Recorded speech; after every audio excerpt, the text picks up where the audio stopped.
Welcome back, sports fans. 10 high school football teams vie to keep their season alive tonight. Quarterfinals and semifinal action kicked off at the top of the hour. Anthony and Trevor continue their preview coverage at Shafter High. Guys?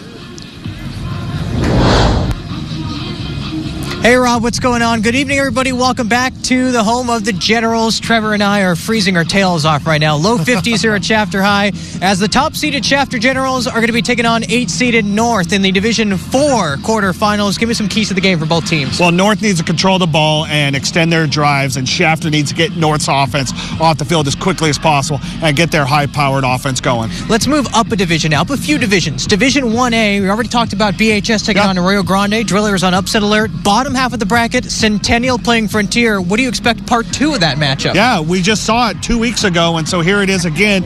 It's going to be Centennial having to run the ball well with Jason Grant, being opportunistic like they were last week against Buchanan, and then for Frontier, it's sticking with that balanced offense.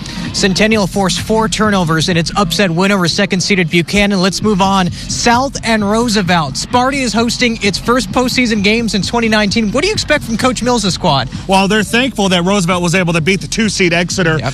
It's South and their offense and their playmakers, and Josh Encinas, who's going to go over 2,000 yards passing this year. He's got to keep going this week to be able to get this one and keep the season moving on. What's it like having a trigger man like Josh Encinas, 20-plus touchdowns on the year? He's going to have to be huge against the Rough Riders tonight. Well, with the athletes that he has on the outside, you know, it makes his job a lot easier, but he's really come into his own the last 6 or 7 weeks of the season. Let's take a look at the rest of the games now. A loaded slate, 8 games across the Central Valley. Here are some of the key games for you. St. Joseph and BCHS Eagles, you were telling me earlier, on upset alert.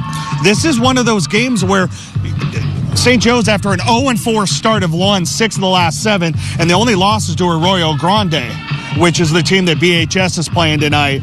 And so that's a really good team, and it's going to be a very tough test. Lincoln Adame, who's the top quarterback in Kern County this year, has really got to keep that offense going. They got to score early and often. North's coming out on the field right now. That's going to be a great game. North and Shafter. Yep. Elsewhere, rest of the games, Kennedy and Rigetti. You expect the Thunderbirds to win that one. Rigetti's only win over a winning team is Napomo, who was just 5-4-1 in the regular season. The 7 teams they've beaten, 19-42-1. So yeah, Kennedy, as long as they can run the ball, control the offense, they got a good chance of winning this one on the road. All right, that should be a barn burner of a game. Make sure to catch us tonight at 11:11, 17 scoreboard. We'll recap all 8 postseason games. Plus, Trevor and I will see you in studio on Sunday. Artel Littlejohn will join us as well.